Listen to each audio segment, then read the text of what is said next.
ফেলে দেয়া পলিথিন পুড়িয়ে উৎপাদন করা হচ্ছে ডিজেল, পেট্রোল ও অকটেন। ব্যতিক্রম এ কাজটি দীর্ঘদিন ধরে করছেন কুড়িগ্রামের ভুরুঙ্গামারী উপজেলার দ্বাদশ শ্রেণী শিক্ষার্থী পারভেজ মোশাররফ। চড়া বাজারে তার উৎপাদিত জ্বালানি তেল কম দামে পেয়ে খুশি এলাকাবাসী। কুড়িগ্রাম উত্তর প্রতিনিধি আব্দুল কুদ্দুস চঞ্চলের তথ্যছবিতে অঙ্কন বিশ্বাসের রিপোর্ট। পরিত্যক্ত পলিথিন। নানা স্থান থেকে পলিথিন সংগ্রহ করে তা পুড়িয়ে উৎপাদন করেন জ্বালানি তেল।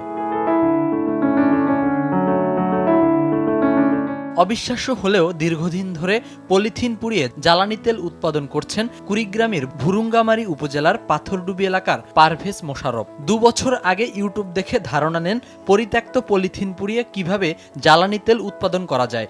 যে ভাবনা সেই কাজ।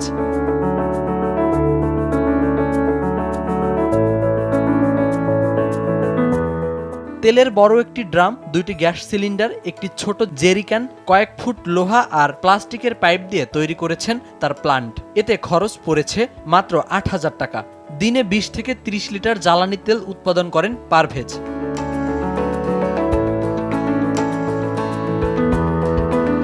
প্রথম অবস্থায় আমি ছোট্ট একটা ড্রামের ভিতরে করে দেখি, সেখানে হচ্ছে না। তারপরে একটা বড় ড্রামে ব্যবহার করে দেখি, তো সেখান থেকে আমি 1/2 লিটারের মতো তেল পাই। আর ওই তেলটা নিয়ে আমি যখন গাড়ি চালাই, আসলে ওইখান থেকে আমি একটু উৎসাহ পাই যে না, আসলে প্লাস্টিক দিয়ে তেল তৈরি করা যায়। 10 কেজি পলিথিন পুড়িয়ে 4 লিটার ডিজেল, 2 লিটার পেট্রোল ও 1 লিটার অকটেন পাওয়া যায়। এমনকি উৎপাদিত গ্যাসও জ্বালানি হিসেবে ব্যবহৃত হয়। পরিত্যক্ত প্লাস্টিকগুলো সংগ্রহ করতেছে, তারা পরিষ্কার করে আবার আমার এই জায়গায় এনে দিতেছে, আর সেই প্লাস্টিকগুলো দিয়েই আমি এই তেলগুলো তৈরি করতেছি। আর আমি পাচ্ছি 10 কেজি প্লাস্টিক থেকে 7 লিটার তেল পাচ্ছি। সেখান থেকে হচ্ছে আপনার 4 লিটার হচ্ছে ডিজেল, 2 লিটার পেট্রোল আর 1 লিটার অকটেন পাচ্ছি। আর বাকি যেটা পাচ্ছি সেটা হচ্ছে আপনার জ্বালানি গ্যাস। আর আমার ড্রামের ভিতরে যেটা থাকতেছে সেটা হচ্ছে আপনার ফটোকপি মেশিনের কালি এবং আপনার দেয়ালে রং করার মতো যে ব্ল্যাক যে রংটা হয় সেটা পাচ্ছি সেখানে। পারভেজের তেল উৎপাদন দেখতে প্রতিদিনই দূর দূরান্ত থেকে লোকজন আসেন। অনেকেই কম দামে তার কাছ থেকে তেল কিনেন।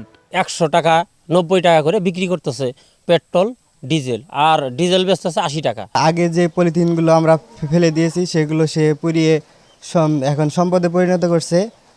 কম দামে আমরা তার কাছ থেকে পেট্রোল, অকটেন, ডিজেল পাচ্ছি। ক্ষেতের মধ্যে বলেন, তারপর রাস্তাঘাটে বলেন, সেই পলিথিনগুলো কিন্তু এখন আর দেখা যাচ্ছে না।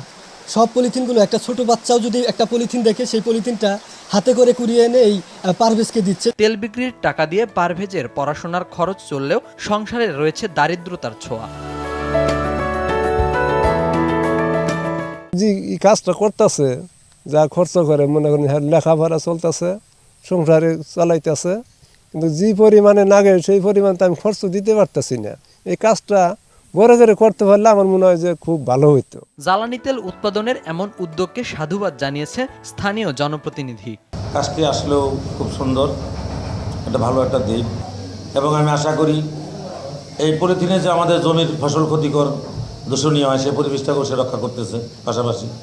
তা আমি আশা করি সরকার মহোদয় যদি এই দিকটা ভালো হয়ে থাকে, সারা বাংলাদেশে যদি এরকম একটা প্রচলন করা যায়, এরকম একটা ওর মতো করে কেউ যদি তেল উৎপাদন করেন, তাহলে মনে হয় আমাদের দেশের জন্য একটা উপকার হবে। পরিবেশের জন্য ক্ষতিকর পলিথিন পুড়িয়ে জ্বালানি তেল উৎপাদনের এই প্রক্রিয়া আরও সমৃদ্ধ করতে চান পারভেজ।